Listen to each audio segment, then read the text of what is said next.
Hey, what's up? Already got some people in here this morning. Or tonight. What the hell am I talking about? Awesome to see y'all in here. Be getting started in just a minute. There's a couple things that I actually have planned today, so we'll see how that goes. There was actually more Epstein files released today, I think. A bunch of people were posting online about it. I think that this is the new page of stuff. There were a couple things that I found that were really interesting. I need to get what is going on with this? Where is dark mode in this? They need to do something about that. It's killing me. Let's see.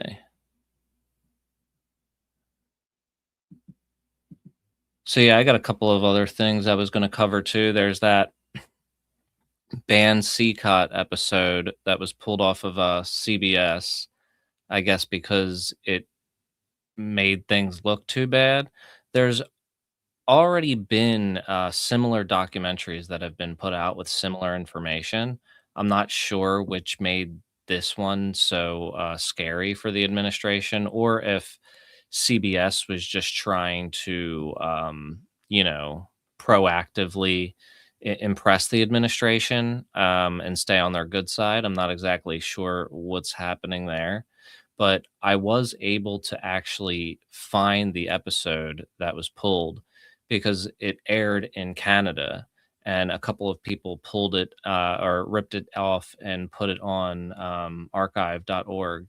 So I downloaded it and watched it. I'm not sure if I'm able to stream it on here. I may get knocked off for that by the robot overlords.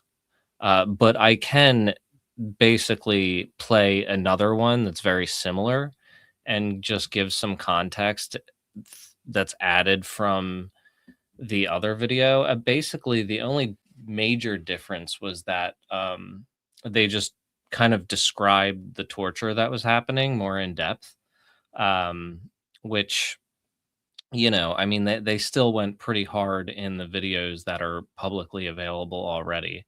So it's kind of weird that they rushed and had that pulled.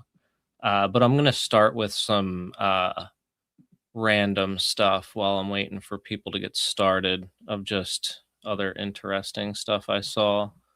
Let's see. I'm gonna share this. Oh, I'm sharing the wrong one. Yeah, there was a power outage in San Francisco, and all of these Waymo cars And the impacts got widespread both inside and, of course, and on the they streets created as well. all these. The power outage reportedly disrupted Waymo service. Numerous people seeing cars and shared videos like this of the vehicles just stalled at intersections right in the middle, apparently confused because the traffic lights were out. Waymo later shared on its app that it had paused service with no word on when it would resume. I hope the ambulances got where they were going, but it is.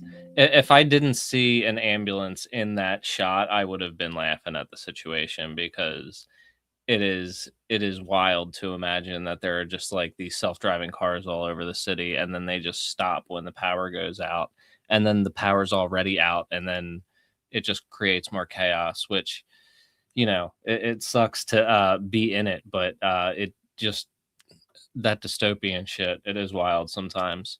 But since I already got a couple people in here, I'm going to get started with this. If you don't know like the story behind it, this just gives like a 1 minute breakdown of the situation, and I'll give a little bit more context after this as well. To 60 Minutes last night, you might have noticed a change to the lineup. This week, the news program announced that they were going to cover CECOT, the El Salvadoran prison, where the U.S. officials have been deporting illegal immigrants, including, at one point, Kilmar Abrego Garcia. It began as soon as the planes landed. The deportees thought they were headed from the U.S. back to Venezuela, but instead, they were shackled, paraded in front of cameras, and delivered to CECOT, the notorious maximum security prison in El Salvador, where they told 60 Minutes they endured 4 months of hell. Did you think you were going to die there? We thought we were already the living dead, honestly.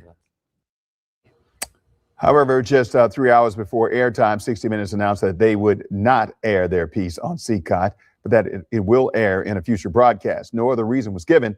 The Washington Post and CNN reports that CBS News editor-chief Barry Weiss pulled the story after the White House refused to give a statement for the segment. Now, according to those outlets, the story's correspondent Shirin Alfonsi sent an email to staff in response saying this story went through rigorous internal checks and pulling it now is a political decision and corporate censorship.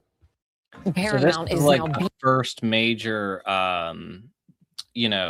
kind of situation with 60 Minutes and CBS since Paramount has taken over and they're friends with Trump.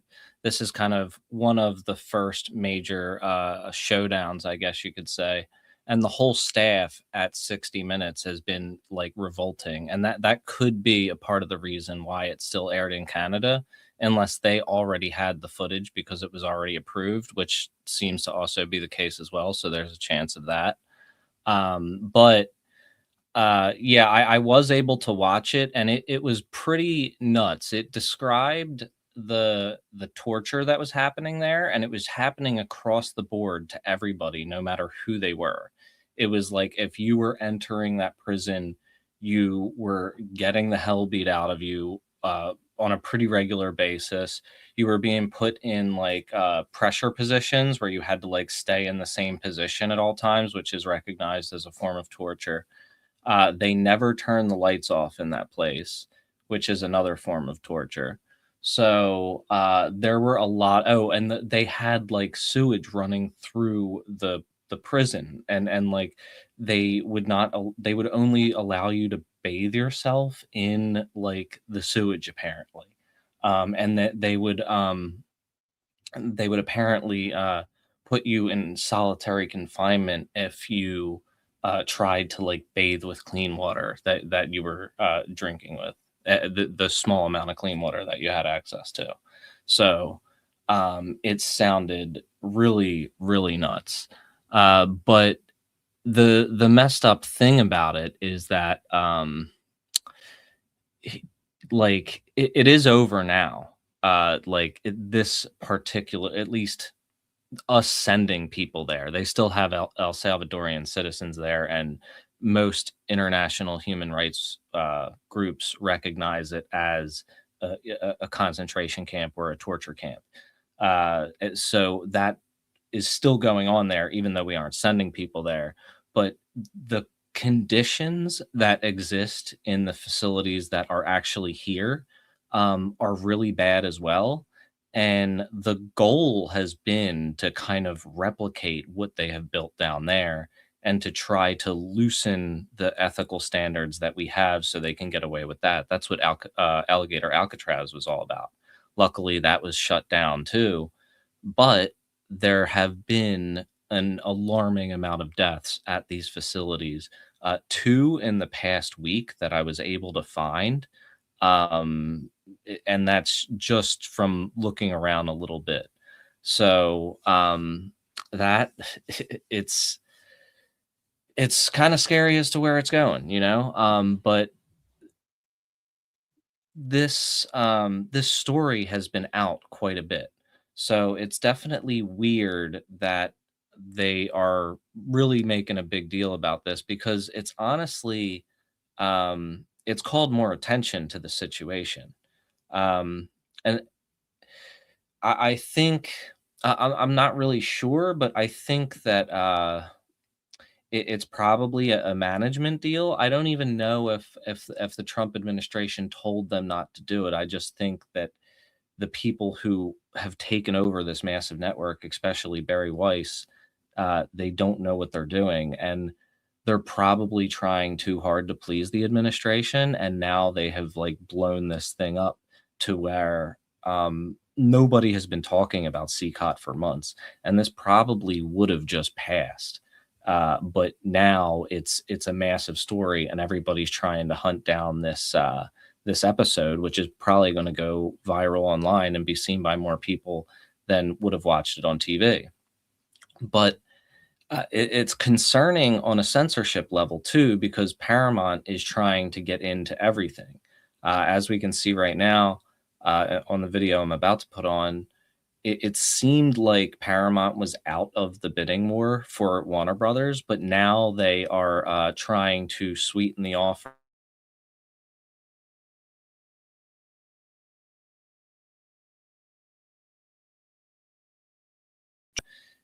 It's going to limit the information that mainstream people are going to be able to get, people who are just looking through those sources, and it's going to lead to an increasing centralization of media, which makes it very easy for people in power, whether it's corporations or the government, to tell them what to say or to influence them in certain ways, whether it's through massive advertisement deals or the things that we've seen from Trump, where it's, threatening them with regulation and things like that. So I'm going to start this. I haven't watched it yet, but I'm curious what direction this is going, because these are the people that just censored this are the people that want to buy Warner Brothers now. And I doubt that they would stop here. Beefing up its offer to try and buy Warner Brothers Discovery. The latest twist in this bidding war, with Paramount now guaranteeing the backing of billionaire Larry Ellison. Remember, WBD previously turned down Paramount's offer and is already moving ahead with a deal to sell its TV, movie, and streaming assets to Netflix. And Netflix says it is in direct competition with TikTok, which Larry Ellison is now a partial owner of. Whether or not this new offer... They're also going to be pretty much in control of the TikTok algorithm now too, in addition to CBS, which they pretty much just destroyed that as a network, I'm thinking. Will change anything is still TBD. Netflix and Warner Brothers did not return our request for comment. For more, let's bring in NBC's entertainment correspondent, Chloe Malas. Okay, Chloe, talk to us about the Larry Ellison of it all. He is on both sides of this, from Paramount to TikTok. What more can you tell us? Sure. So, Ellison, the size of the bid from Paramount Skydance is not changing. But what is, like you just said, is that David Ellison, who runs Paramount Skydance, his father has now come out to guarantee $40 billion of that over $100 billion hostile bid. And remember, Warner Brothers Discovery, they turned that bid down. But will it change now that Larry Ellison has really stepped into the picture in a major way? Warner Brothers Discovery's chairman had said last week that one of the reasons that they had continuously turned down Paramount Skydance wanting to buy the totality of Warner Brothers Discovery, we're not talking just the film studio, but its cable channels too, was that they weren't sure what role Larry Ellison was really going to play in all of this. And when it comes to TikTok, it was just announced their cable channels are include CNN as well. So that's another big deal with this as well, because they can completely turn it into a propaganda network like they have with CBS. Even though they're all propaganda networks, they still have varying degrees of flexibility within the demographic that they're trying to appeal to.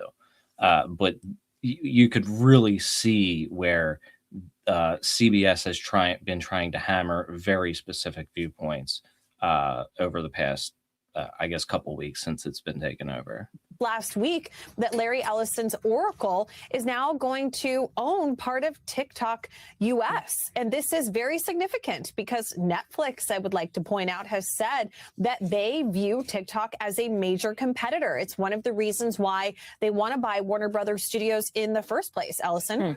And Chloe, all of this comes as we are seeing a new statement from the editor-in-chief of CBS News. CBS News is owned by Paramount, right? This is related to the controversy surrounding a story that was pulled from 60 Minutes. Take us through what's happening there. Sure. So yeah, we already got briefed on that from the last episode, or the last segment that we watched. But yeah, if you want to watch it in its entirety, you could find it on either my Blue Sky or my Facebook, or you could go to archive.org and you can search for 60 Minutes CECOT segment, and you should be able to find it. I wish I could stream it, but because I can't, I'm going to stream a very similar one that Frontline did, which I have pulled up.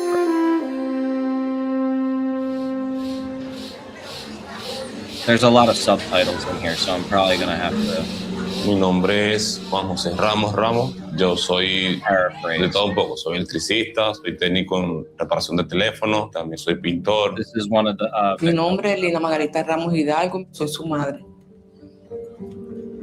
Mi nombre es Wilmer José Vega Sandia. Mi madre tiene cáncer y eso ha sido el tema de decidir ir a Estados Unidos por la situación de mi madre. Mi nombre es Andrew Omar Blanco Bonilla, tengo 40 años de edad, soy profesional y ingeniero industrial. Mi nombre es Carmen Bonilla, soy la mamá de Andrew Omar Blanco Bonilla. Mi hijo Andrew lo detienen porque en el momento que él se retiraba de las instalaciones de inmigración, un oficial le vio el tatuaje y le preguntó si él tenía tatuaje en otra parte del cuerpo y él le dijo que sí. Lo mandaron a quitarse la ropa. Me dice, tú perteneces a la banda del Tren de Aragua. Como usted solamente tenía 7 días ahí en Utah, iba a una entrevista de trabajo con su primo que fue cuando lo agarró inmigración. One thing that was explained in the band documentary was, or the band segment, was that gang doesn't even identify themselves by tattoos, and they often don't even have tattoos. And you could see a whole bunch of pictures of them where none of them even have tattoos. They may cover that in here, but I'm not sure if they do, but that's an important thing to note. Porque ellos dicen que pertenece al Tren de Aragua y por los tatuajes que tenía en el cuerpo. Tengo una conducta intachable, jamás he estado metido en ningún calabozo. Me dice, bueno, tú estás aquí porque migración decidió que tú eras un peligro para la sociedad. Y me señalaba. None of these people had criminal records, and they were, told that basically you are criminals without evidence. And the only evidence that they would sometimes use is say that, hey, because you came here illegally, you're a criminal, which that's just a misdemeanor. It's basically like jaywalking. So, yeah. Me señalaba. Como que, oye, un logro más, tenemos a uno más. Tenía 3 trabajos. Pocas horas de descanso tenía. Solo era trabajar. Ya el 1 de octubre ellos me arrestan. Vamos a una oficina de migración y ahí ellos es donde me dicen que yo soy miembro activo del Tren de Aragua. Me dicen que las pruebas de ellos es mi tatuaje por tener una rosa y un reloj. Ellos me envían a un centro de migración en Luisiana, el cual tuve 6 meses detenido hasta que fui llevado a El Salvador. Yeah, it's very random things, like if you have a rose or an 8 or anything that they can kind of loosely connect to gang affiliations. Ahí empezó la película de terror. And this is where they have the lights on 24/7. The Trump administration deported hundreds of Venezuelans, it says, are members of a notorious gang, sending them to a prison in El Salvador. The Trump administration says they're members of a Venezuelan gang called Tren de Aragua. Salvador Center for Terrorism Confinement, known as CECOT, is the largest prison in the Americas and is infamous for its harsh conditions.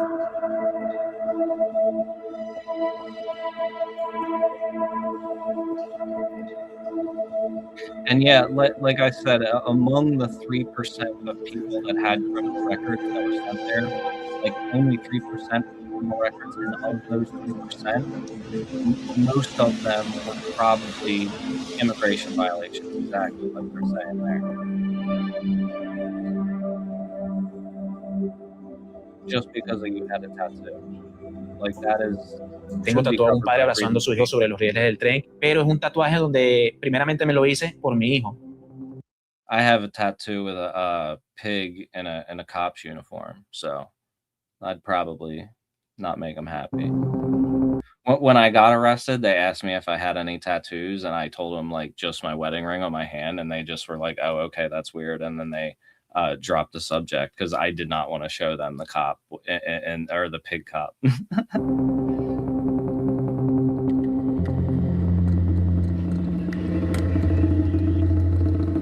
Subió un oficial de allá del Salvador y dice, o se bajan por las buenas o se bajan por las malas.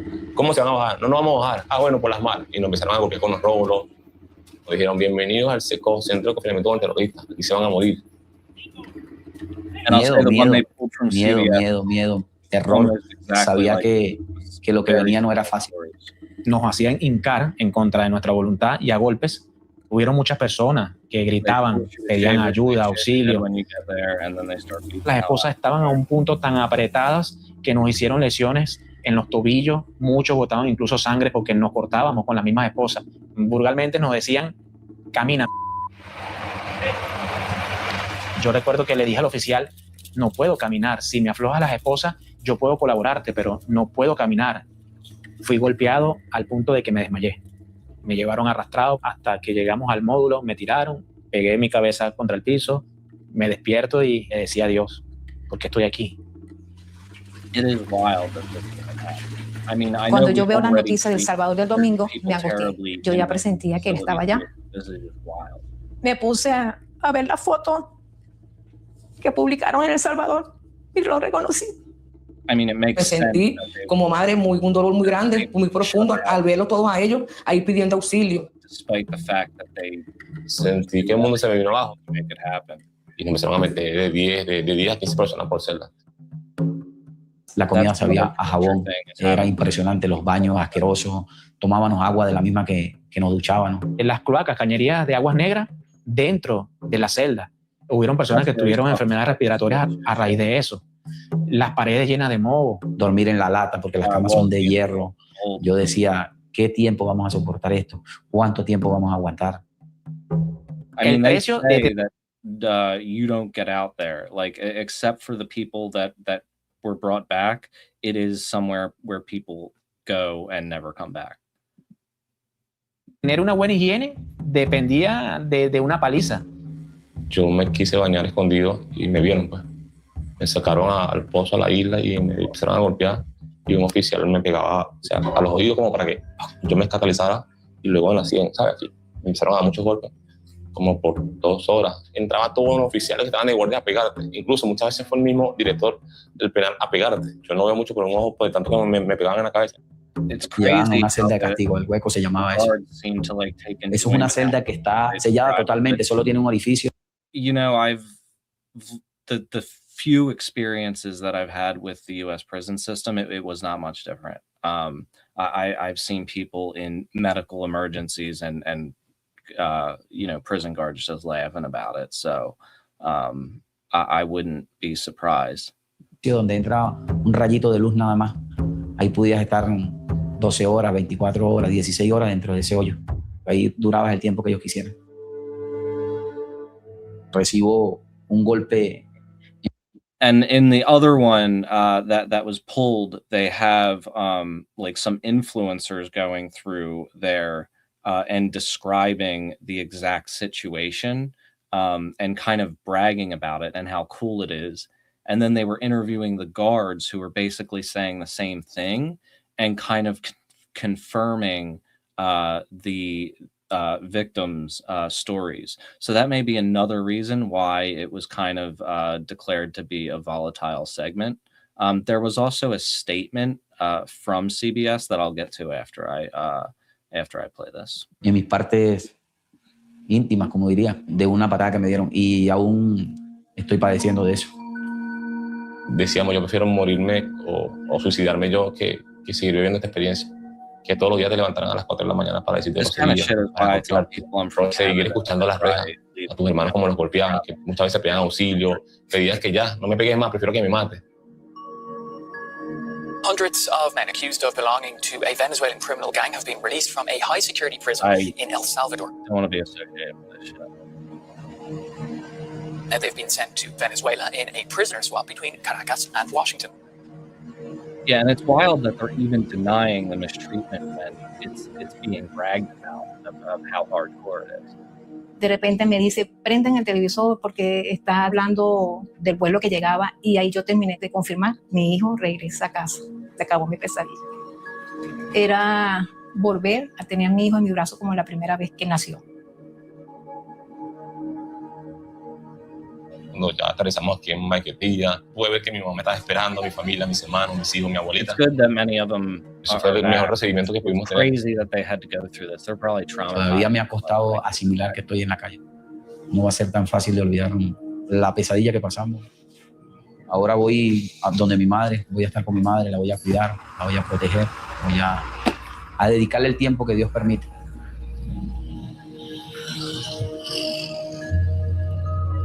Yo creo que Trump toma esa decisión de mandar a estos muchachos a CECOT. Las intenciones de él fue a que la gente vieran lo que les va a pasar si alguien tomara la decisión de emigrar en estos momentos a Estados Unidos. Yeah, so it is definitely reassuring that that whole thing is over, but they are still deporting people to other countries, and there are still really messed up things happening as a result. This is a story from about a month ago. A Maryland family From Maryland, where I live, and this was a woman that was sent to Uganda, and then there's this really messed up video of her being basically dragged away from wherever the camera was. And this is kind of a local news clip about it. But this is just to kind of show that this isn't over yet, even though they shut down that one place. This is still actively happening, and it's extremely messed up. Just so like a couple people or whoever is mad at immigrants or whatever can feel a little bit better about themselves. It's ridiculous. Trying to get their loved one back. Her deportation is making international news because of this video we're going to show you. It shows her being dragged last week by people who appear to be officials in Ghana.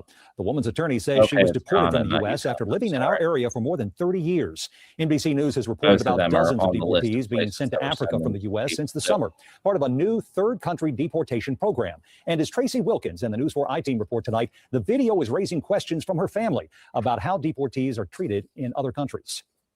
Muhammad Ghali's mom is his best friend. The two bought this home together in Bowie, Maryland, and he's now worried she won't return after being deported earlier this month. I felt defeated, felt like I failed my mom. You felt like you failed her? I felt like I failed her just because I'm really, doing anything for my mom. He says his mom, Rabiatu Kuyate, came to Maryland 30 years ago fleeing Sierra Leone's civil war.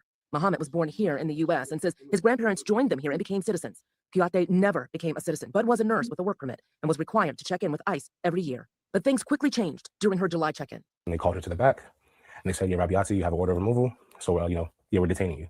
I mean, my heart just broke. Did you think that she would see your mother again when they took her that day? Yes, I was optimistic. I was hoping I'd be able to, see what we could do about getting her released that day. But he would not see her face to face again. After several days, she was moved to an ICE facility in Louisiana, where she was held for months, according to her attorney. Honestly, I don't think anyone expected.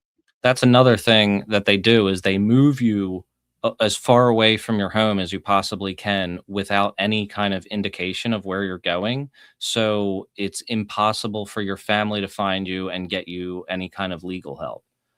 Expected her to be detained just because nothing had changed with her circumstances. Immigration attorney Hannah Bridges represents Kuyate and says while she was held in Louisiana this past September, a judge granted an order saying she could not be sent back to Sierra Leone, where she says her client had been tortured. Bridges says the U.S. immediately began exploring other countries to send her to, which she also tried to fight in court with requests for hearings. Those requests went unacknowledged. Are you concerned that her civil rights were violated during this process? Absolutely. How so?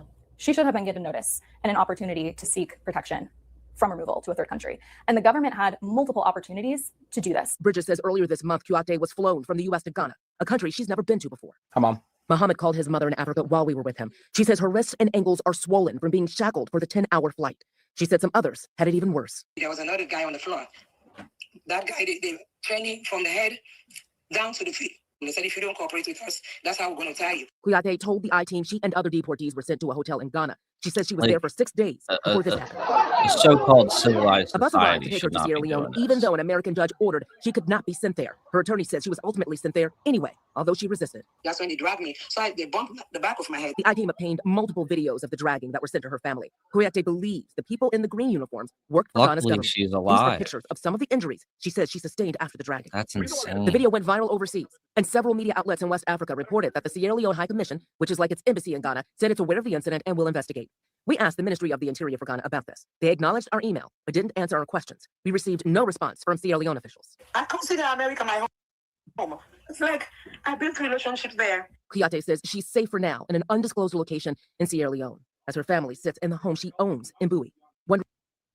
Well, that is a relief that she is somewhere safe and, undisclosed, I guess, because she is a refugee from Sierra Leone. So let's see. The other thing I was going to look at was the statement from CBS about Yeah, here it is. This is directly from Barry Weiss, I believe, explaining why the story was pulled. And these are just a bunch of total bullshit reasons. So it says, last month, many outlets, including the New York Times, exposed the horrific conditions at CECOT. So as she notes, like, this is not like it's new news. Our story presents these more powerful of these testimonies. So yeah, it's a lot of the same stories that we've heard. It just might be a better presented version of it. And putting these accounts into the public record is valuable and in and of itself. But they're having, let's see. But if we're going to run another story about a topic that has now been much covered, we need to advance it. So among the ways to do so, does anyone in the administration or anyone prominent who defended the use of Alien Enemies Act now regret it in the light of what these Venezuelans endured? So she's essentially saying that she wants a response from the administration about whether they regret it or not, and also just in general a statement, because they declined to put one forward, and that's obviously what they always do. They just don't comment. So let's see what else they say, if they say anything interesting here. The data we present paints an incongruent picture. So she's saying that basically it is not, it doesn't give enough of the other side. It doesn't give enough of the defense for torture side, which makes quite a bit of sense coming from Barry Weiss for sure. Secretary Noem's trip to CECOT, we report that she took pictures and videos there with MS-13 gang members, not TDA members, with no comment from her staff about what her goal on that trip was. It's obvious that it was propaganda. We need to do a better job at explaining the legal rationale by which the administration detained and deported these Venezuelans to CECOT. No, because the legal rationale was bullshit. And yeah, so that was the reason. Now, I'm not exactly sure what is going to happen at this point, whether they are going to actually air the episode or not, but it's already out of the bag now. And this is another, these next clips are just like 2 minutes and 40 seconds long and 3 minutes. But these show the kind of conditions that are currently ongoing in these facilities. After that, I'll move on to some of the research, but I wanted to cover this today because I thought that this was really important that this was happening, especially in light of the censorship that was happening as well. So I'm going to let this play real quick. Community members have been gathering here outside of Delaney Hall since very early Saturday morning. They're here to honor the life of 41-year-old John Wilson Brutus, who died while in custody. Someone's loved one inside of Delaney Hall tragically died. In the cold with candles and signs, dozens of advocates showed up outside Delaney Hall on Saturday. Volunteers with Eyes on Ice, a community initiative made up by different organizations, have been gathering to protest since the facility opened back in the spring, and now they say their presence here is even more necessary. We're here in support of the visitors and also to pray and have a service in remembrance of the people who died in detention. This is the moment when an ambulance left the facility on December 11th. According to ICE, that was the same day 41-year-old John Wilson Brutus had been taken to Delaney Hall. They say once in custody, Brutus had a medical emergency and was taken to the hospital. His death was confirmed the next day. Marie-Angèle Blaise. At the vigil, his name was read along with many others who have died in custody. According to ICE, the man who's from Haiti entered the United States through Texas in June of 2023. He was granted humanitarian parole to stay in the country while he was waiting for his immigration proceedings. Brutus was And yeah, so the medical emergency thing, yeah, it could have happened anyway, like even if he wasn't in custody.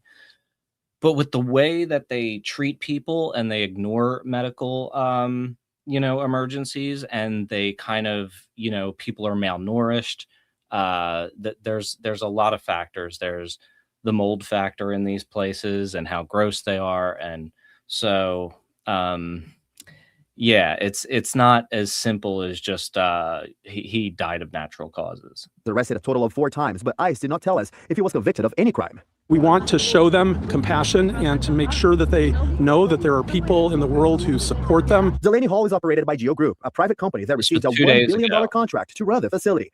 In Newark, New Jersey. Advocates also took the chance to give away toys and food to families of those who are in custody. What we're trying to do is extend a little bit of joy to people who are not experiencing much joy with their loved one or family. Michigan. U.S. Immigration and Customs Enforcement has confirmed that a 56-year-old detainee died earlier this week while being held at the North Lake Processing Center near Baldwin in Lake County. ICE says Niko Ganchev from Bulgaria died Monday evening. His death appears to have been caused by natural causes, but an investigation remains open. ICE says he was found unresponsive in his cell during a routine check. The Bulgarian was allegedly granted lawful permanent residence in the United States in 2005, but his status changed and was denied by the Citizenship and Immigration Service in 2009. Scripps News was on the ground this fall in El Paso, Texas, at an immigration detention center known as Lone Star Lockup. We found problems there, and now there are new reports of trouble, claims of excessive force, including beatings and sexual abuse. So if you look at it, you can look and see how it's kind of like a Timu CECOT, like of the one we just saw in El Salvador. And it seems that a lot of the abuse that was happening, like the indiscriminate abuse that was happening in that facility, is also happening here in Texas. It might not be as bad as CECOT, but they're operating definitely with the same kind of aggression, it seems. Immigrants locked up at a privately run detention center on the Fort Bliss Army base in Texas are reporting physical abuse by guards, saying they've been slammed to the ground, punched, and stomped on. Their claims are in declarations filed with the ACLU, part of an investigation including interviews with 45 detainees. These are real human beings who have expressed to us that they are experiencing severe mistreatment at this detention center, that their basic needs are not being met. Detainees use diagrams of bodies to mark injuries they say they suffered from excessive force. In one case, officers are accused of blocking a security camera before violently grabbing a 19-year-old's groin and beating him. My consciousness faded in the medical tent, the man said in a written declaration. When I regained consciousness, I was in an ambulance on the way to the hospital. There are many accounts of people who experienced these beatings while already being restrained and in handcuffs. Detainees. I'm not sure if it's the same like ICE thugs that we see on the street that are in these facilities, but I would imagine so. I would imagine that they're a part of this mass hiring that they're doing right now. Also said people don't seem to be getting the medical care they need. One man, a senior, allegedly left on the ground in a puddle of his own blood after fainting. The guards left the man's meal on his bed, a detainee said. These new claims add to a Scripps News investigation in October that found reports of expired food, undrinkable water, leaking bunk rooms, and lack of access to attorneys. We discovered a hastily built tent city run by a private company based out of a home in Virginia that got a $1.2 billion government contract. And so this is, you know, very similar to what was happening in Alligator Alcatraz, which was shut down, and this is still happening. And I would imagine there are many other facilities like this as well. We also found a network of for-profit subcontractors that have not been publicly identified. Do you know who is responsible for these allegations of abuse? Is it these subcontractors or is it ICE? This goes back to the lack of transparency at this detention center, and that's a problem that we run into over and over, and it makes it really hard to answer that question. The Department of Homeland Security did not respond to our inquiries about conditions at the detention center, but told us this is fear-mongering clickbait. Any claim that there are inhumane conditions at ICE detention centers are categorically false. No detainees are being beaten or abused. Instead of answering calls to close this detention center, known as Camp East Montana, more immigrants are being sent here to what has become one of the largest ICE lockups in the country. Adding to the scrutiny of this camp is the recent death of a 48-year-old Guatemalan detainee. After spending 2 months in the camp, he was sent to the hospital where DHS says he died of natural liver and kidney failure. Patrick Terpstra, Scripps News Group, Washington. Yeah, I'll pull this up in a minute. So yeah, that's I'm actually just starting to see the chat come through now. I don't know why there was a delay on my side, but it looks like, yeah, thank you on the YouTube end. So yeah, that was all I wanted to cover with that, but I thought that it needed to be covered for sure. And it'll be interesting to see if CBS publishes it anyway. It might end up being like that, from the other day, that picture that they took out of the Epstein files and then just put back when they realized that people aren't so dumb to just, you know, go along with it. So there were more Epstein files released as well, which I'm going to get into next. This next video is fake. This is an AI video that the government produced today as a part of their Epstein file release. this is a AI generated video that purports to show Epstein, you know, tying things around his neck in the jail cell, and you could really tell, like, it's supposed to be mimicking the all of the clothes that were on the ground, the orange clothes, but it looks like orange liquid, and that's like absolutely how you can tell that it is, you know, it's AI. And the movement is pretty good. I'm not gonna play it because it has it's only like 4 seconds long or 12 seconds long, but I'm not gonna play it in its full because it had a warning on it, like you had to verify age. I don't know if that'll clap me or not, but that was released earlier today, and a lot of people fell for it actually. Ironically, oh, it is an AI. It presumably a video created by two. There is an accompanying PDF which is full of nonsense. I'll have to check that out. And Llewellyn Moss, I'm not familiar with them, but I'll have to check it out. Thanks for the thank you for the recommendation. So yeah, I assumed it was AI just because it appeared to look like that, but there could be another fake way of generating that. I don't know if AI was that far along or around that time. But yeah, unfortunately, yeah, I don't know if they allow you to send links, but I could definitely dig it up in my own research. But ironically, CoffeeZilla fell for this, and he's like the scam guy, like the guy that uncovers the scams and stuff. And he posted this fake video of Epstein roping himself in the jail cell, and yeah, and then a couple hours later, of course, had to say, "Oh, well, this was fake, but it was released by the DOJ, so I thought it was real." And that either tells you that they are really only putting effort into one thing when it comes to releasing these files, and that's redacting, you know, politically connected individuals. Is that what they called it? Yeah, so that that can get really weird, but we'll see what else we got in the new files. I'll take a look at it today. And for those of you that didn't check out the video on my channel that I posted today, it shows like how to use this Jmail thing. And this is an amazing resource that these people put up. There's like a team of people working on this, and they have his email, all the photos, and in the Google Drive here, it updates all of the things. So you don't have to go through, you know, the shitty government website. I think that these were the ones that were put out today. I already started to go through a couple of them, but there was something quite interesting in here. So these were the emails between Alex Acosta and it's not clear who else. The only reason why it's clear that it's Alex Acosta is because you can see the assistant U.S. attorney, and in one of the places he calls somebody calls him Alex. So yeah, Alex told me this morning. So they're talking about Alex Acosta, and he's saying that Alex told me that Epstein had pled, so that he set up the plea deal. So this is internal communications about that sweetheart deal. And in another one of these, one of them, I believe it was Alex Acosta who said, I'm very surprised that there has been no press coverage. I got it highlighted right there.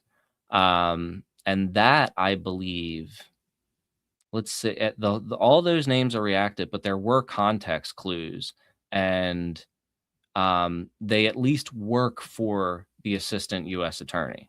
So it was somebody on Alex Acosta's team, if not him himself. The one email obviously didn't come from him because it was talking about meeting with him. but it was somebody who worked at the assistant U.S. attorney, and it's very weird that they didn't black that out. Let's see what else they got in here. There was a couple of other ones that I was going to look at, and yeah, unfortunately, I'm not able to see the link that's being sent. What's this? FDP. It's a link to Internet Archive before they took the PDF down. Yeah, okay. That's hard to decipher in that. But yeah, let's see what else I was going to take a look at in here. I think I was just going to go through here one by one and see if there was anything interesting in there. And if there's a really long one, I'll throw it through AI and get it to identify some things, because I was doing that earlier and it was working pretty well. That's how I found that that other one. Let's see. Let me know. Looks like Mondays. And that was the one where he was talking about how he was surprised that there was no press coverage. And I don't think we got to see how anybody responded to that.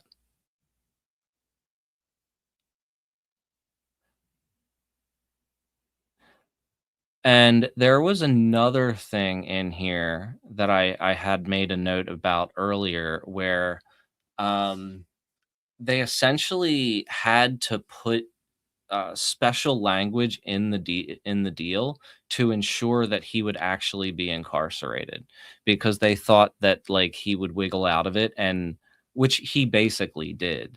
Yeah, 6-month sentence of incarceration followed by 1 year of community control as specified in the non-prosecution agreement. If you elect to proceed with the plea agreement as currently drafted, we ask that you insert the word imprisoned following the word 6 months in the second paragraph. Please confirm this change is acceptable. And that's where they're really trying to make sure that there's no wiggle room on that. But where is that? That's coming from. We don't know. It's going to Jack. So yeah, that's one of Jack Goldberger.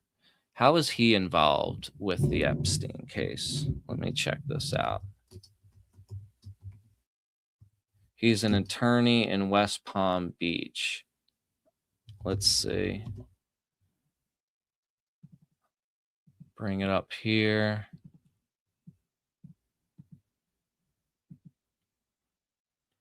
All right, Jack Goldberger, criminal defense attorney. So he's already been charged by the Department of Justice. Let's see. Or not charged, but maybe he was defending Epstein in this DOJ case. It seems that's what the deal is.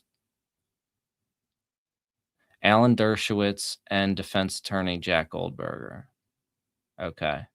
So he was on that legal team. And like, so that's interesting, because through these emails, he is talking to the prosecutors, and the way that they're describing this, like, the prosecutor is saying to the defense attorney, like, hey, buddy, we didn't get nobody's even talking about this in the media. This is 2008, June 29th. So that's pretty wild. I'm pretty sure that this just came out because of the fact that I saw CoffeeZilla and a couple people posting new files from this volume 8 here. Let's go through some of these other ones.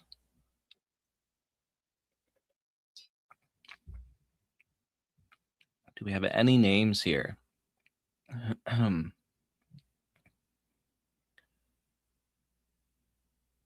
Let's see. As you might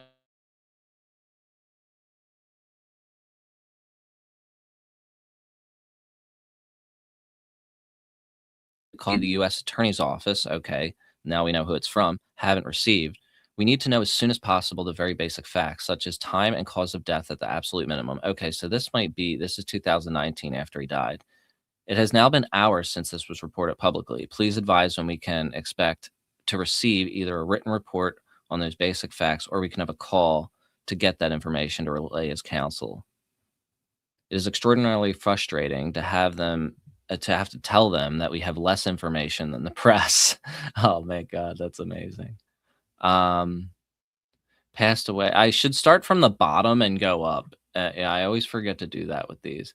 FYI, BOP has just informed that Epstein has been taken by ambulance to the hospital from another apparent suicide attempt.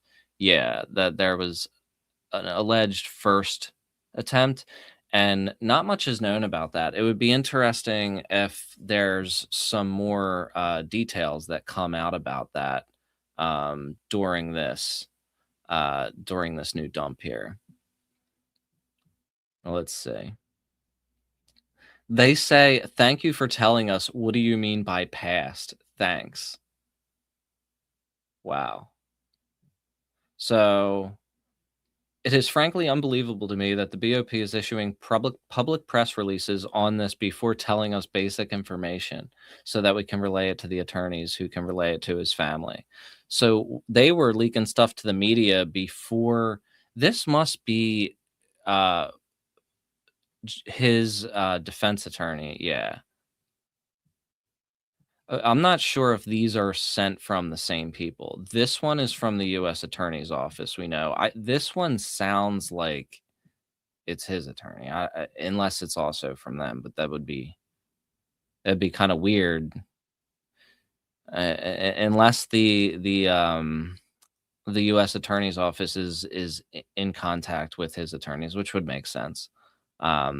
I understand from the marshals that they have been unsuccessful in reaching anyone with authority at the BOP. Yeah, like this kind of organization around a high-profile death is really wild, and it's got to be. I mean, as far as I'm concerned, it's an intentional kind of thing. Just FYI, we'll let you know if we get any additional information. Wow. There's some wild stuff in this file. Let's see. And the other interesting thing about this J drive on the Jmail interface that these people have built is that you can kind of favorite these documents, and everybody else will see the favorite, I think. So there's like a pile of favorited documents. That I might be a better idea for me to look through that, but I've been having pretty good luck here. Let's see. The best one that I found last night was somebody that emailed Epstein on the day that he died and said, "You are dead, LOL," and it said "good riddance" on the inside. And that's that's like, I think, one of the last emails that he ever received. He received another one after that was heartfelt from somebody, but it also seemed it basically, I'll go into it now because I thought about it after I showed it on stream last night. See, this is the "You Are Dead, Good Riddance" one. Jeep Project. I thought that was hilarious. I just came across it and didn't expect to see that. And it is the last email that he ever received. But this one seems kind of weird to me because it says, "I don't know when you'll get to read this. I was so sad to read that you had been found unconscious in your cell. No matter what happens, I will always be loyal to you and you will always be in my heart. I've been in remission for 2 years and just ended a returnship at," and that's probably, it doesn't want to dox them, I guess, from location. "I'm now looking for a permanent job. I'm still in London." So it's this line, "I'll always be loyal to you," made me feel like they were not necessarily sending that message to Jeffrey. They might have been sending that message to also Glenn or whoever was involved with the situation that the victims were afraid of. it could also be somebody that was paid off in some way, or was paid off in a way where they had gotten ongoing payments from him, because a lot of his staff through the years, there were situations like that. So when I looked at it last night on stream, I didn't really think much of it, but you know, after a couple hours later, I was like, you know, that is really weird. So yeah, let's go back into the J drive here, and let's look at the DOJ volume 7 seems small. What's in here? I'll feed that through later, and I'll get a summary on that by tomorrow, because those ones are a little bit harder to sift through than the emails, so I think it would be bad content if I wasn't prepared for what was in there. With this, it's a little bit easier to read through and see if something's interesting on the fly. Although 2 nights ago, I definitely missed something that was right in front of me, and somebody pointed it out later in the video. So props to you. I just like glossed right over something. Mr. Danchuk. We might have a new name here. I have attached a non-process. So this is somebody else that was involved with the non-prosecution agreement. Michael Danchuk. I might have looked some, like in the past, looked some of these people up before, but it's so hard to keep track of all these names. I'm just searching it on the side here because I don't know if I can. All right, yeah, I got a link. Let's take a look at this. See this Mark Danchuk.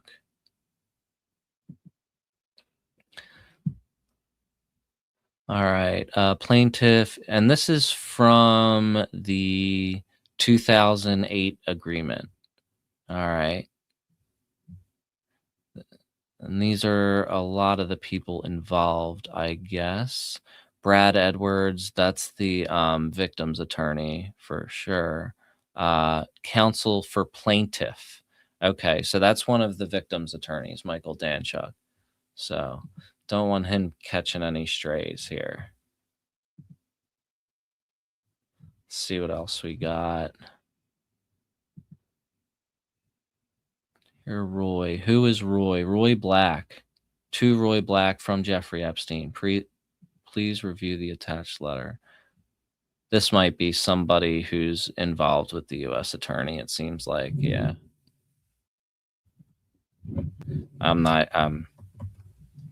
Let's check it. I keep on pulling my keyboard out, and I noticed the other night that it made an annoying sound, so I'm going to stop doing that. I do it out of habit, though, but I put my keyboard in a different place now. So, yeah, this guy was a defense attorney, I guess. Let's see.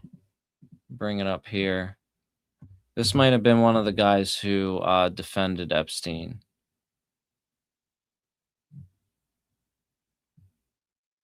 Yeah, not much here. And not all of the, there are one or two of Epstein's lawyers that seem kind of suspicious, especially the one that is in charge of his estate currently. But because of the fact that he's putting stuff out, it's, you know, it's kind of weird. I guess if it doesn't implicate him, then it's fine. But let's see what we got here. This is another one of those ones where it's the to and from are both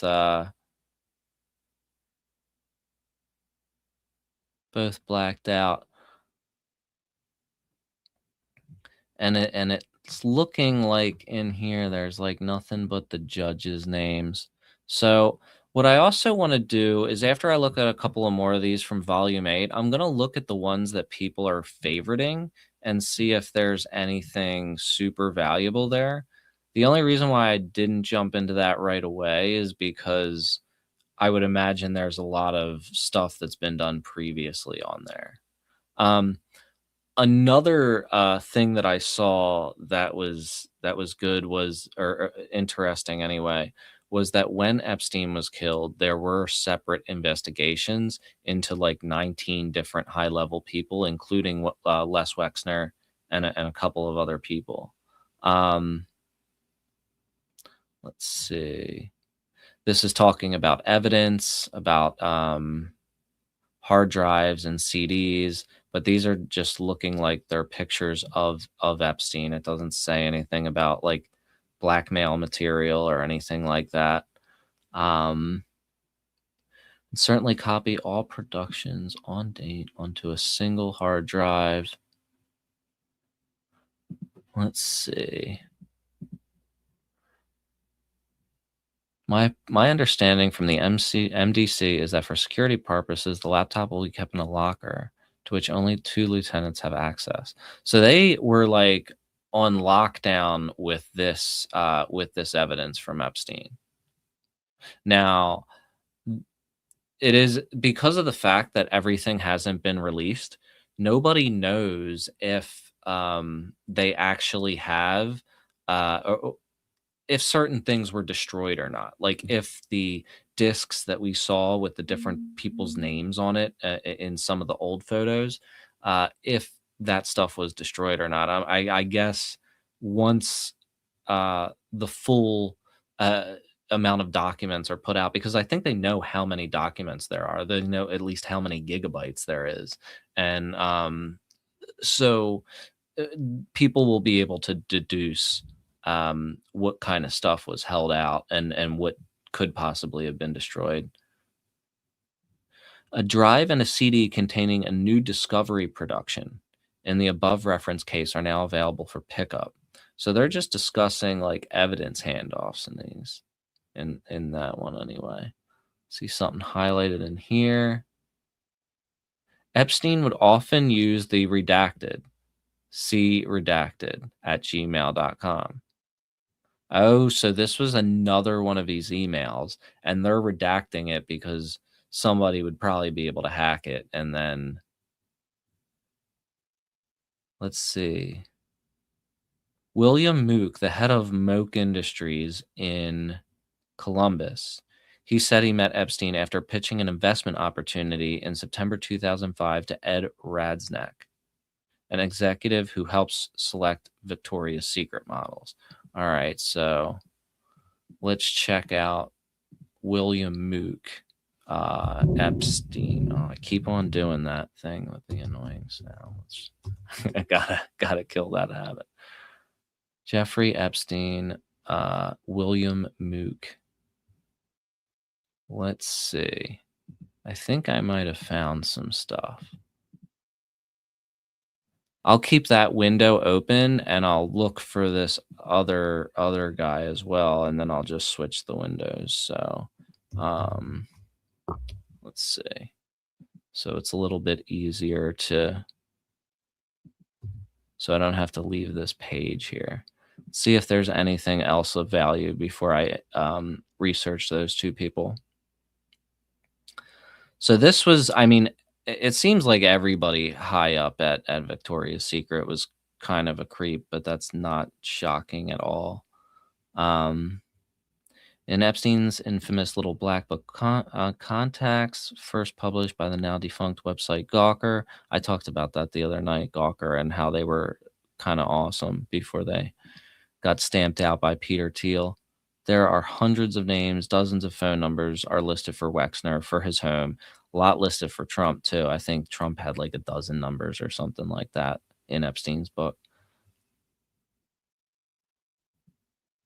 Yeah, so this is an email from William Mook to Ed Radznak.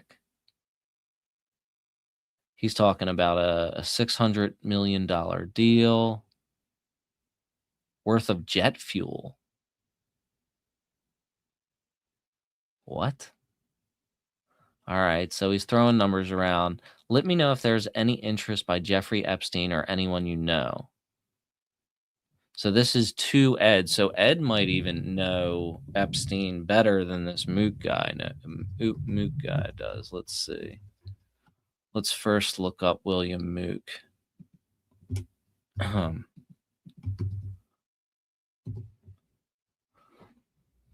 Looks like there's some stories on this.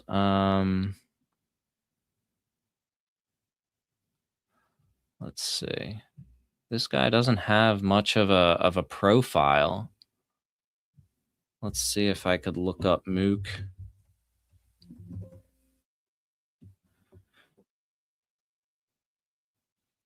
Okay, so he was a guest at Epstein's mansion, at least. Razik, I keep on saying that. Was introduced to women at Epstein's mansion who said they were working as models. Not much there. Let's see. I'm seeing another. This Razik guy actually has a Wikipedia entry. Let's take a look at that.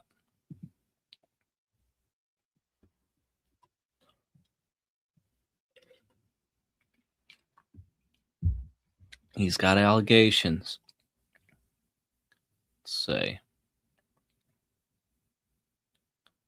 What? That's ridiculous.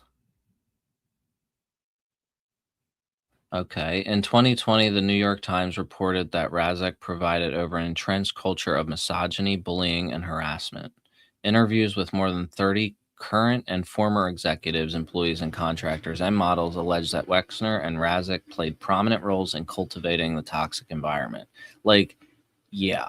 I mean, anybody that has seen, like, anything on television in the 90s about this stuff, like any of those, the whole model culture was really predatory, and that's obvious now through all of this stuff, because everybody that was involved in this industry is pretty much disgraced at this point. The shareholders of Victoria's Secret parent company L Brands filed a complaint. Yeah, we know that, stating that Chair Wexner and Razik. So Razik was really, really high up in Victoria's Secret. And there was some other there was some other articles out here, but I don't think it was anything new. It was really just the situation with Wexner and how he had to step down. That's what most of the news articles are about. I am talking like this for this long is even though it doesn't seem like that long, it hits my voice. I got to get used to it. Cool. So let us now check out the let's see here, J drive, and we'll check out the recommended files, see what we got in here.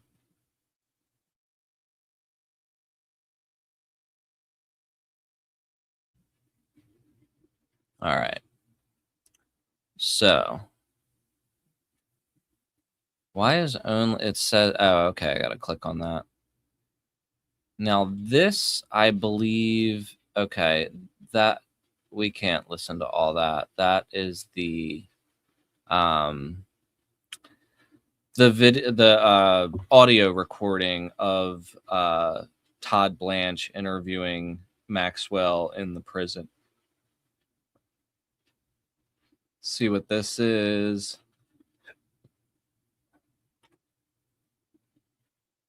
Not even quite sure what this is. These are notes, it seems. Writer temporarily contacted, redacted regarding FBI agents conducting a further interview. Yeah, these seem to be like police notes. Yeah. I don't know why this is favorited though. Perhaps because it would be super relevant without the redacted names.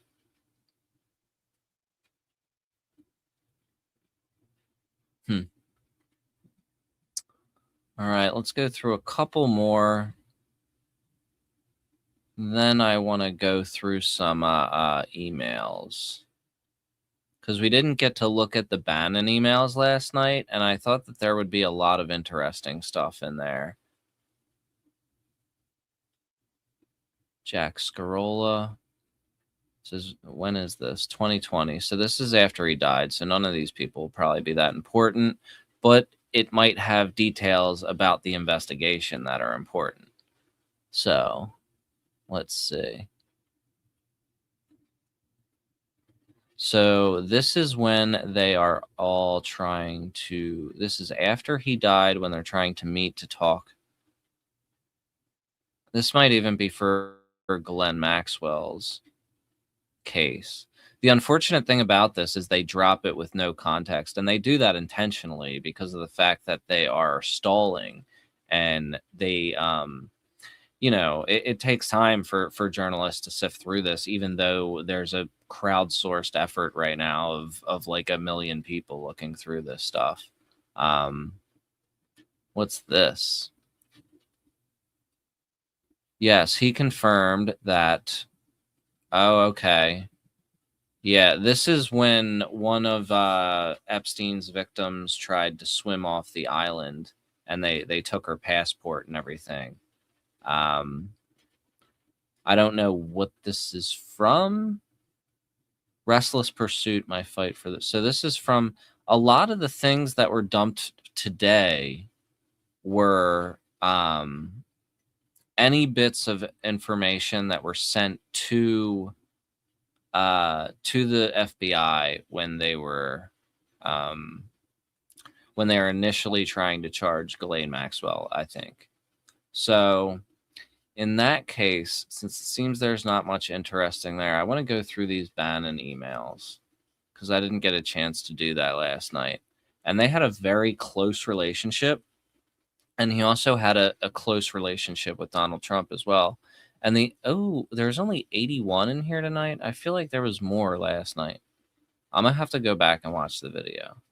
But the interesting thing about it is they became friends because of the fact that this was during a time when Steve Bannon was like thrown out of the White House.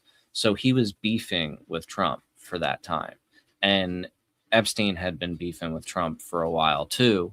It's not incredibly clear why. I think it's because of the most reasonable explanation that I heard, that it was this real estate deal where Epstein wanted to buy this property in Palm Beach, and he had Trump take a look at it because Trump was big in real estate, and then Trump bought it for a small amount, but it wasn't a small amount, for a small amount larger than Epstein was going to bid, and then he sold it for like 3 times that amount to some like Russian oligarch or something like that. So Epstein had suspected that there was some money laundering kind of situation that was going on that Trump wasn't including him in. And not only was he not including him, he was taking the property that he wanted. And according to a couple of sources, that is like the main thing that they were arguing about. It was only later that Trump started once he started running for office, that he started saying that he didn't like Epstein because of all the things he was accused of. But let's take a look and see if we could find anything interesting in these discussions. And here's Michael Wolff in here too, who was also very close to Epstein at the time, and obviously did not like Trump because he wrote a couple books where Trump did not look good. And see, they're talking about Trump.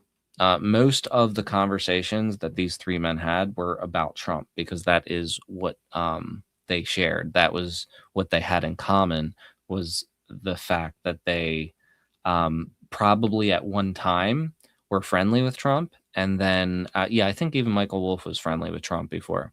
And then, we're no longer. And I think anybody knows that, there's no, you tend to hate the people that you were friends with more after you get in a fight with them than the people that you never had any history with. And that, I think, is very clear between these guys, at least from the stuff that I've seen.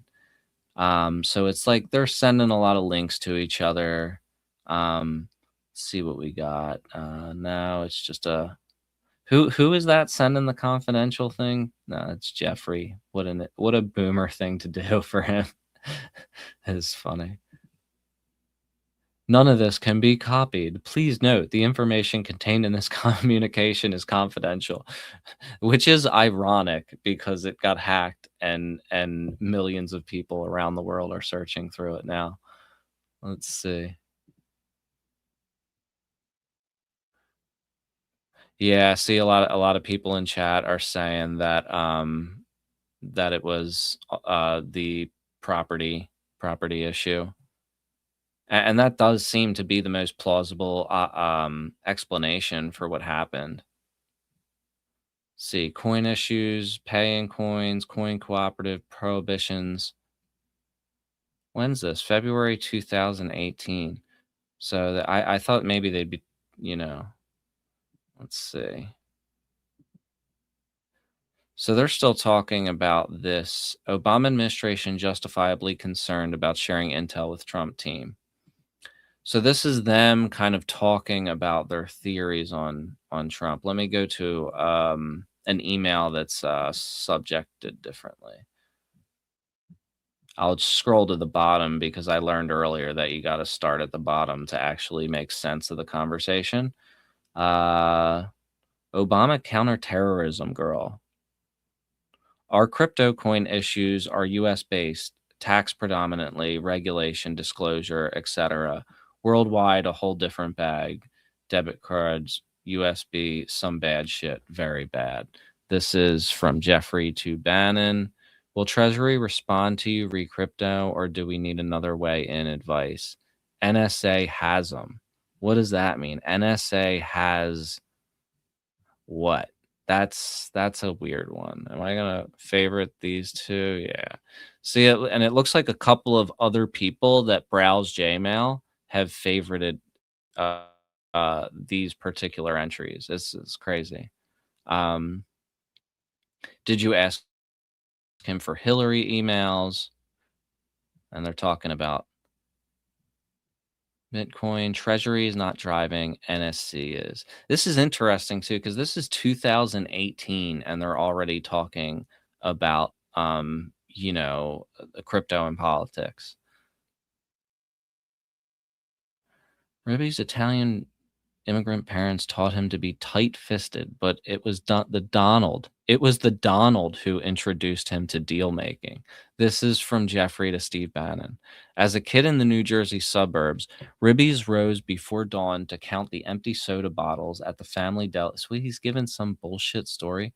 When Trump faced bankruptcy in 1989, he turned to the team of Ribbies and Steve Bollenbach, now CEO of Hilton Hotels, to fend off the banks and bondholders. Ribbies helped persuade creditors to let Trump keep his trophy holding his casinos. Okay. It was the gambling company's IPO in 1995, orchestrated by Ribbies, that has restored Trump's wealth. Interesting. Yeah, he's got a lot of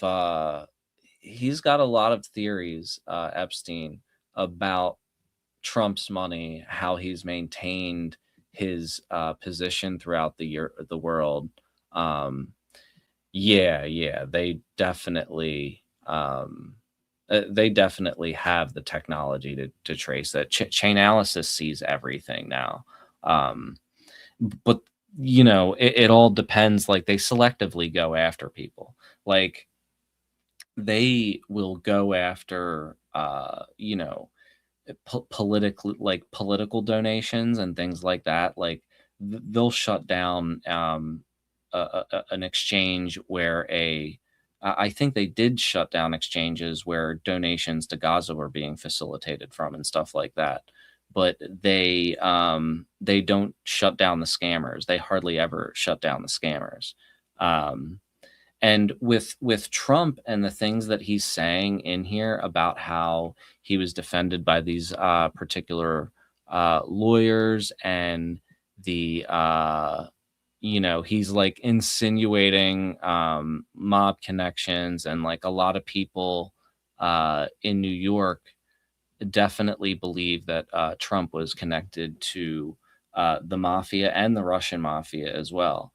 because they were big in New York real estate, believe it or not. I know a lot of people that used to be involved in the club industry back in the 90s, and they always talk about how like you had to be on the good side of the different mafias and stuff like that. And this was in like a wild era for New York and just the United States in general. It was like really high crime then, and a lot of people think that it was because of the lead paint actually, and that's the actual reason why crime rates have went down, which is super interesting. And it actually makes more sense than more policing or whatever explanation they give. But a lot of the people that I've talked to, that were involved in the club scene in the early 90s in New York, they said that you had to deal with Trump a lot. You had to deal with these different mafias a lot. And that was one of the things that like really made me recognize the Russia connections as well and stuff. I don't think it was the way that it was presented in the media initially. But I think there's definitely something there. So it looks like he's sending okay, this Thomas D. Williams guy is sending a chain mail about how terrible Steve Bannon is, and somehow Bannon got it, but it doesn't look like he's on the receiving end of this. Who is Thomas D. Williams? I'm gonna look it up real quick. This guy is an author. Let's see if I can look up. Breitbart. Okay, so he wrote for Breitbart, and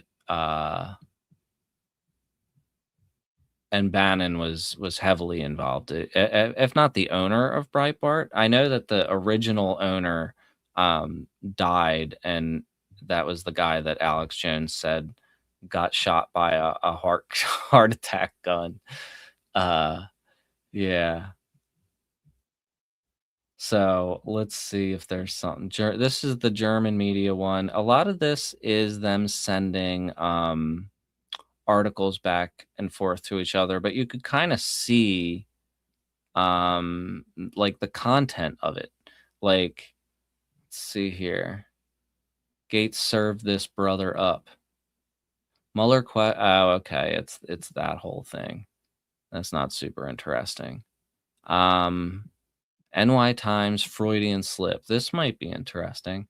Having shed or sidelined some of the top advisors who held him back in the past, Mr. Trump gives the appearance of a leader liberated at least to follow the China-breaking instincts that have long animated his approach to the world, even as they troubled diplomats and national security veterans of both parties. I don't see the Freudian slip there. What is this?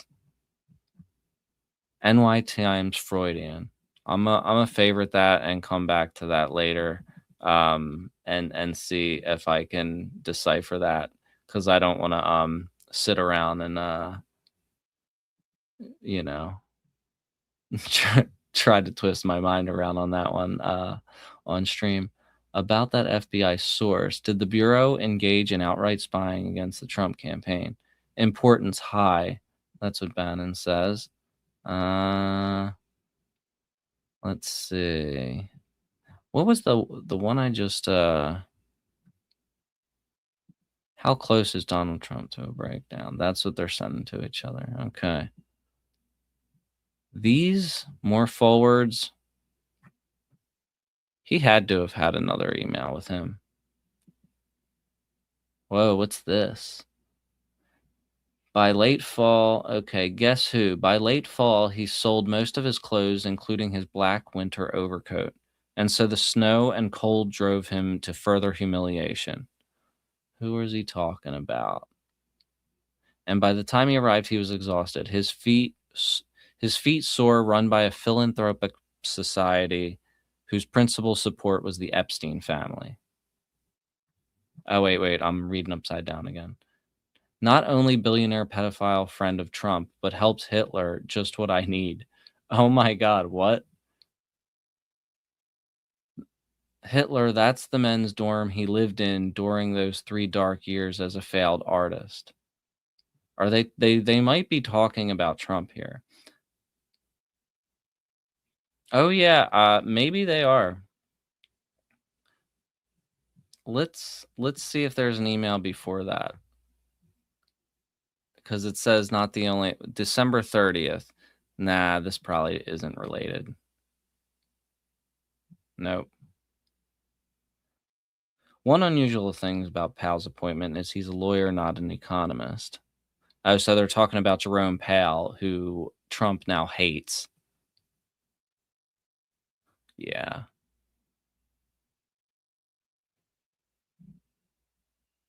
See, these chats are like slow on the one program I got for streaming. I'm gonna have to look at the YouTube more often. Let's see. Yeah, and it's definitely Netflix Jeffrey Epstein. What do we got here? And why is the view original document?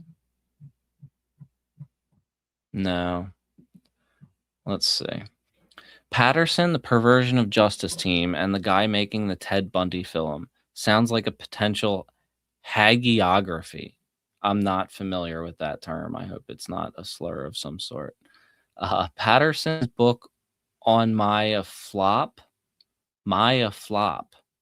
and his work with Clinton worse. Man, Jeffrey and his typing. I can't with this. He's old, but has a name. There is also John Connolly, which I don't think is spelled like that. He's on it as well. Okay. Bellinger is a bit of a hack. When you get a moment, give me a call. So I bet a lot of the stuff they probably talked about on the phone, I bet. A lot of the super sensitive stuff. There are plenty of context clues in here, though. Jeffrey, how much do you know about this? When can I call you tomorrow? I know nothing, but have friends at Netflix. Petty Segal wants to hook Jeffrey Epstein with her friends at Netflix on August 23rd, 2019. We're going to look her up in a minute. Eleanor Kennedy called me today. What? So this person knows Kennedy's too. And this director. Okay. We're going to look her up in a minute. And Timothy Jones. Dear Peggy, my good friend Eleanor reached out to me, or reached out to you on my behalf, and I appreciate you wanting to hear more about this project. I am a TV journalist who covered the Epstein story for several years and wrote a best-selling book about him with James Patterson in 2016. I remember that one, I'm pretty sure. So they're looking for a comment from him, it looks. Let's see. In-depth recounting of the Epstein saga that, as you know, has every possible dramatic angle. We thought of you because of your remarkable reputation in public relations and the fact that you were an acquaintance of Epstein. The tawdry side of the story has been told. We hope that you can give some insight and context into what he was before his life fell apart. This is weird. I am sure that Lisa Bryant, Joe Berenger, and Jim Patterson would all make themselves available to get on a call with you. Let's see who these people are. Peggy, I mean, I don't think Timothy Jones or Tim Mallory are that exciting, just because they don't seem to have much of a proximity to him. But Peggy Segal is a publicist. The Jeffrey Epstein brings down entertainment publicist Petty Segal. Okay. So that makes sense.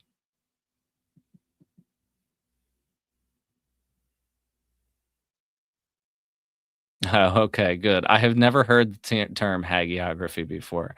Thanks for enlightening me there. So it looks like she ended up getting in trouble for her involvement. Let's take a look at the Wikipedia one because they usually summarize it a little bit better. When I don't pre-watch or pre-research, I don't want to stumble through it too much and make for bad content. Okay, so in July of 2019, after the New York Times reported Siegel's business connection with Jeffrey Epstein, some of Siegel's clients, such as Netflix and FX, canceled their contract as a result of Epstein's scandal and the larger Me Too movement. Wow. And they were trying to get a deal with Netflix for him. And this gives more. I don't think these people, I think Timothy Jones and Tim Mallory, I think they're just trying to get a story. But I'll look anyway and see if they have any kind of connection that people are mad about, or if they have any kind of accusations. What? This guy's, wait. I'm not sure if this is the same person. No, this ain't the same person.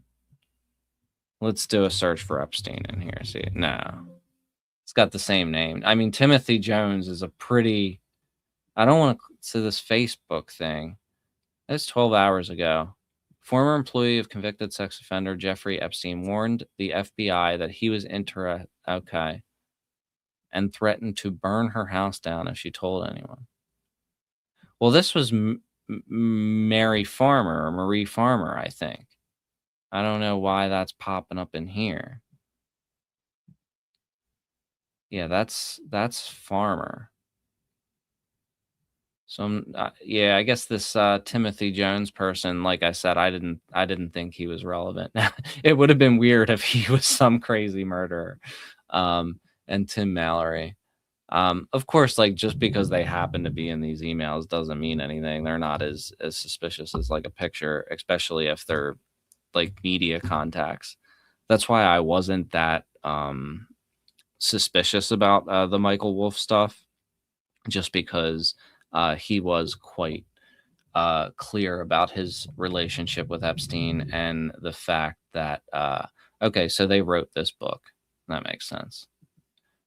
And the fact that he was even friendly with him for a time, even though he was not a fan of him per se. He was like, he described it as going undercover, I guess you could say, which, you know, it takes a stomach to do that. But he did certainly get quite a bit of information. He did get the story out there. So see if there's any more emails in here. I've been on for about an hour and a half tonight. I appreciate everybody staying live with me. Since there were a couple of you in the chat, it was motivating to stay around, so that's cool.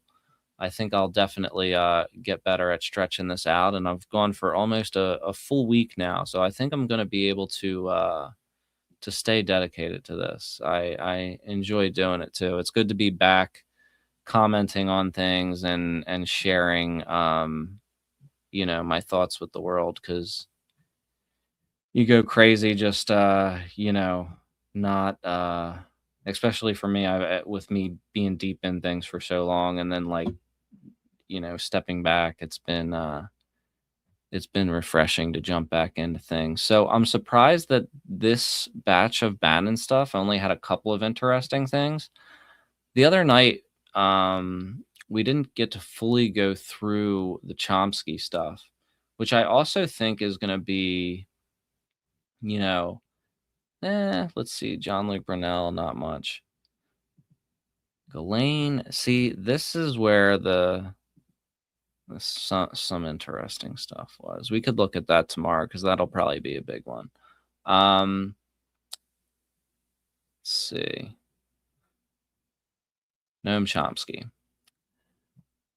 And 15 emails. Yeah. So the deal with this, I looked into the character witness thing that I discussed last night, where Noam Chomsky was actually a character witness for Jeffrey Epstein and wrote some letter, like saying how great of a guy he was. And there are suspicions that this was for the first court case, or maybe even the second one, to try to you know, give like a public figure's endorsement kind of thing to make him look better in front of the court.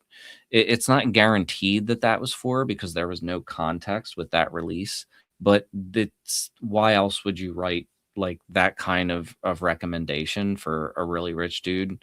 It seems to be like when he's in trouble is really the only time. But I saw a post today about how this was why Chomsky was always telling people to not really pay much attention to the collusion conspiracies of like governments and corporations and all that kind of stuff. And, I think there is some truth to it. I remember there's an old friend of mine, Bob. He went to some presentation that Chomsky was given like 10, 15 years ago or something, and started yelling at him about Building 7. I think there's still video of it somewhere. Maybe we'll look through it some other time. But yeah, we're starting at the bottom here. This is a message between Ehud Barak, Jeffrey Epstein, and Noam Chomsky. And this may be where their relationship began. At least this is where we have a record of it beginning. It could have went back further. And we even saw there were photos of Epstein with Fidel Castro, which is really wild. But anyway, it's crazy because Chomsky was, of course, a harsh critic of Israel, and Ehud Barak is a war criminal from Israel, essentially, and he was running this intelligence operation with Jeffrey Epstein. When I say intelligence operation, I'm not talking about the theories about what Epstein was doing with the trafficking. What I'm talking about is their actual business that they had together. They had a intelligence offering, like a private kind of Palantir type situation that they were selling to different countries. Let's see what they're talking about in here. Yeah, so and this was uncovered by Drop Site News recently. A whole bunch of different stuff that they were involved in, and the stories still continue to come out. Like the other day, the fact that Epstein had involvement in the Iran-Contra scandal with Les Wexner, and like the airplanes were going to their base in or not their base, but their airstrip in Ohio. So let's see. This is a big message from Chomsky. And he's talking about, I'm writing about the Iran deal. So far, have only sent a form paragraph in response to requests below. So he's they're trying to have a conversation with him about Iran, and he's hitting them with the form letter, which is pretty funny. And I think here he's just laying out that the so-called threat about Iran is overblown. Let's see. And he's probably supporting the Iran nuclear deal, I think.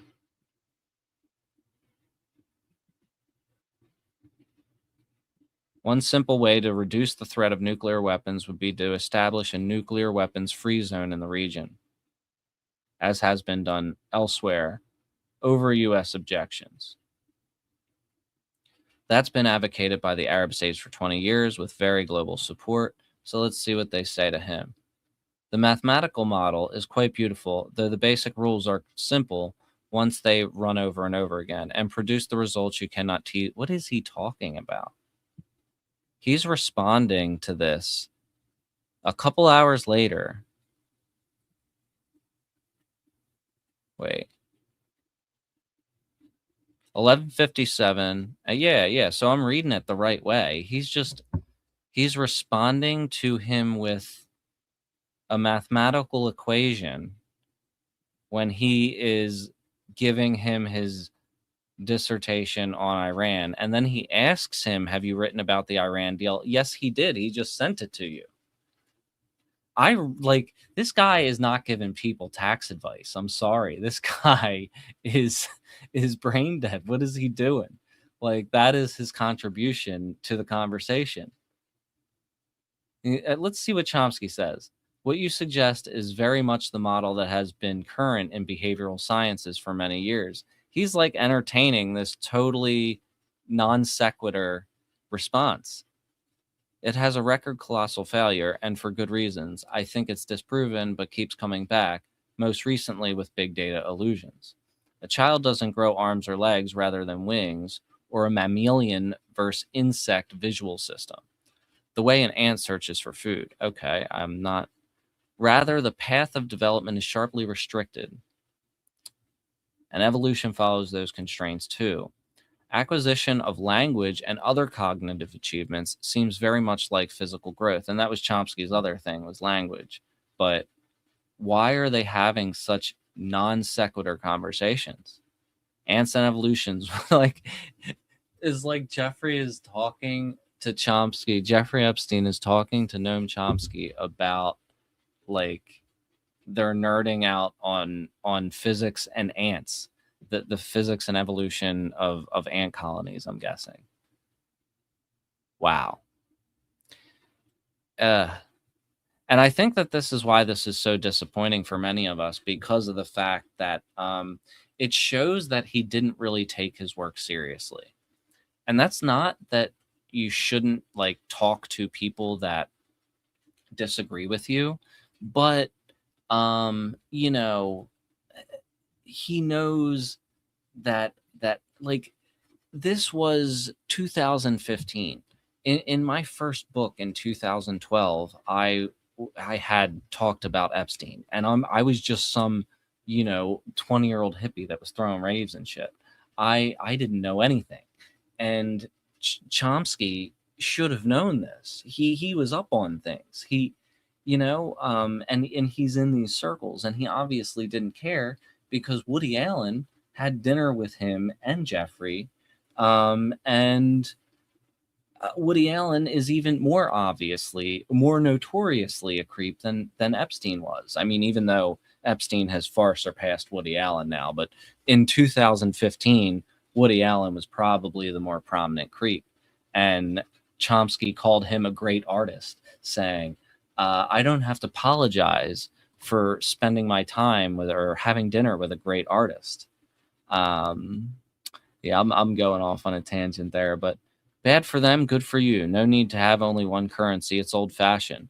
You are, of course, welcome to use my apartment in New York with your leisure time, or visit New Mexico again.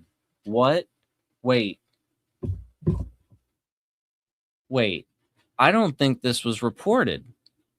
Does anybody know? Was this reported that Chomsky has been to Epstein's ranch in New Mexico? He says, you are, of course, welcome to use the apartment in New York with your new leisure time, or visit New Mexico again. And then he continues with his trippy ant colony thing. I did not see this. Yeah, he had a ranch. Yeah, I mean, I love Chomsky's work. Manufacturing Consent is legendary. And, I was saying last night, the interview where he talked to that reporter, and the reporter said, you think that we're all planning this stuff behind the scenes? And he was like, no, I just don't think you'd be sitting in that chair if you didn't have those beliefs. And he there was so much work that he said that he had that was so powerful, but you can't take the work away, but you can take him as a person away. You know what I mean? Like, because of the fact that his work is philosophical, it's not like an R. Kelly situation, I don't think. You know what I mean? But yeah, I do think when somebody makes a philosophical contribution, you can separate the artist from the artist, the art from the artist, and you can say that these were good principles that this person pointed out, but they're just a person that should not be looked at as a hero. And I think that Chomsky is a perfect example and reminder of that, is that we shouldn't be worshiping heroes. But yeah, somebody said his ranch, ? Yeah, Jeffrey, it isn't talked about as much, but he had it's called Zorro Ranch, and it was in New Mexico, and it was apparently just as bad as the island or the Palm Beach location or the New York location, but it was it was out there in the desert, even more remote than New York and Palm Beach, certainly. And he also had a place in Paris too, and that isn't talked about that much. But you can see, if you look at the flight logs, which we looked last night, and you can see the video on my channel, we saw a lot.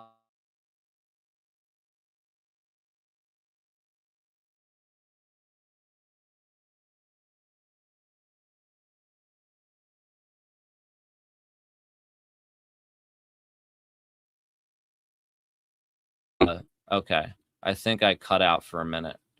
Mini F, I'm back.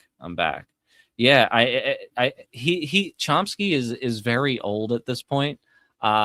He definitely deserves jail with this situation. He at least deserves to be questioned as a suspect in this.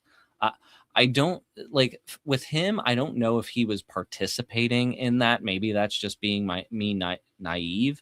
But the fact that he thought it was okay enough to want to have dinner with these people and to call Woody Allen an amazing artist, I think it just shows a major lack of character on his part.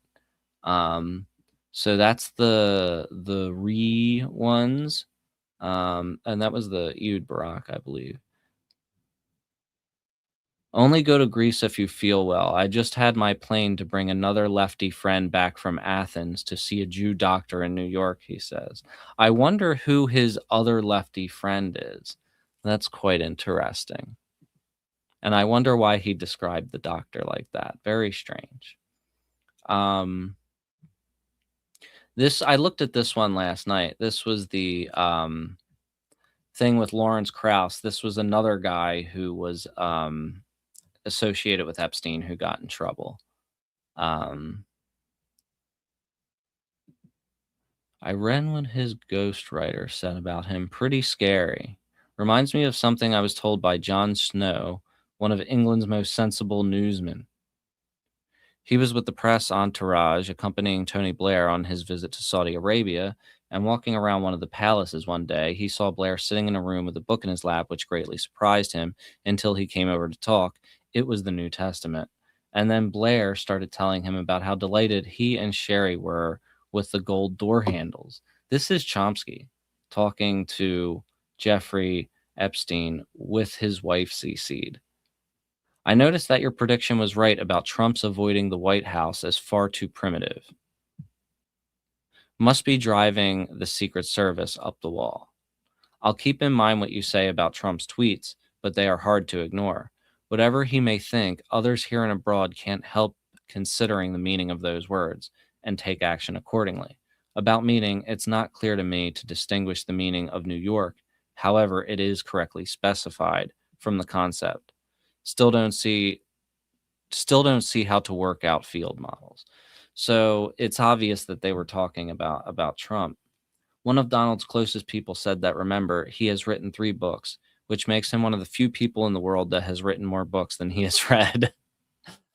That's a pretty good one. And the thing is he didn't even write those books. Obviously there was a ghostwriter, and the ghostwriter has been public about it. And the The ghostwriter was actually on the front of the book, which I was shocked by. I was shocked that he allowed that. So yeah, do it. It's fun to research this on stream with everybody. I'm surprised that people were interested in checking it out. Yeah, that's what I've been trying to read them from bottom to top. And sometimes I remember, and then other times I click on a new one and then I forget. Let's see. For word meanings, the closest I could think of something like yeah, this is just more of them having cutesy jokes back and forth. Let's see.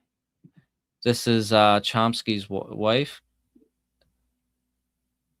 Let's see. Are you guys enjoying the warm?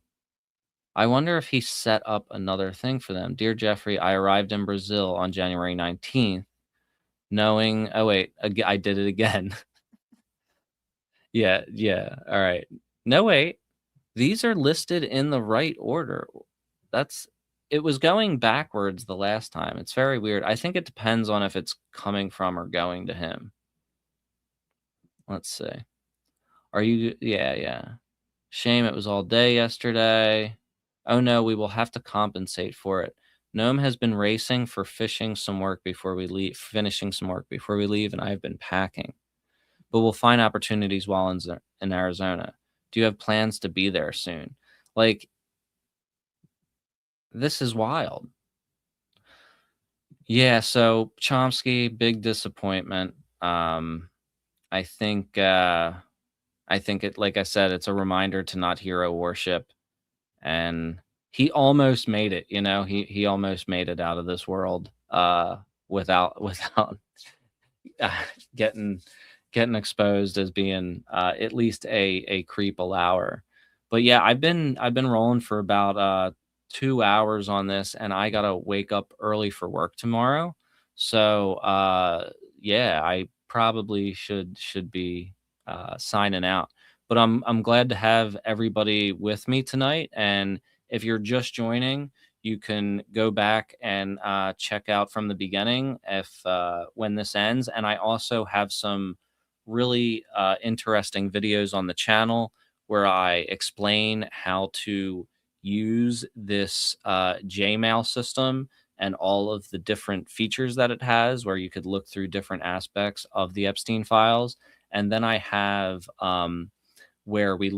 I have another video that says identifying Epstein's friends with facial recognition, where there was this app that had facial recognition automatically loaded into it. And it would only when it had like a 99% accuracy or probability, it would identify people. And we were just looking through everybody's Wikipedia, and we found some interesting things. But yeah, until next time, like and subscribe. That helps out a lot as I'm getting started out and kind of starting over from scratch. If you want to check out my most recent book about my life in the early 2010s, throwing raves and some of the craziness I got into there, it's called Paper Squares and Purple Stars, My Life as a Rave Outlaw. It's that purple kind of book behind me. You could find it at raveoutlaw.com. And I will see you tomorrow night at 10 p.m. I'm going to be doing this every night now. So I'll catch you at the same time and place. Thanks for joining me. Peace.